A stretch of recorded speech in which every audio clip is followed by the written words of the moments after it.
সন্তানের মাথায় হাত রেখে 7 বার আপনি যদি একটি দোয়া পাঠ করতে পারেন, আশ্চর্য হয়ে যাবেন এর ফলাফল দেখে। প্রিয় ভাইয়েরা আমার, প্রিয় বোনেরা আমার, আপনি যদি আপনার সন্তানের মাথায় হাত রেখে 7 বার আপনারা এই একটি দোয়া পাঠ করতে পারেন, ইনশাআল্লাহ কিছুদিন এই আমলটি করার পরে আপনার সন্তানের মেধা বৃদ্ধি হয়ে যাবে। আপনার সন্তানের ইন্টেলেকচুয়াল পাওয়ার, তার মেধা শক্তি, এটা অনেকটাই বেড়ে যাবে। প্রিয় ভাইয়েরা আমার, প্রিয় বোনেরা আমার, অনেকে আছে সন্তানের মাত্র অল্প বয়স, কিন্তু এখন কি পড়ে একটু পরে তার মনে থাকে না, এখন কি বলে একটু পরে তার মনে থাকে না, তার মেধা শক্তি অনেকটাই দুর্বল হয়ে যায়।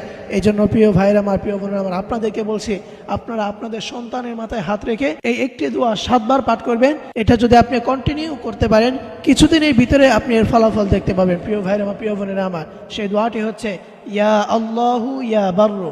আমি আবারও বলছি, সেই দোয়াটি হচ্ছে ইয়া আল্লাহু ইয়া বাররু।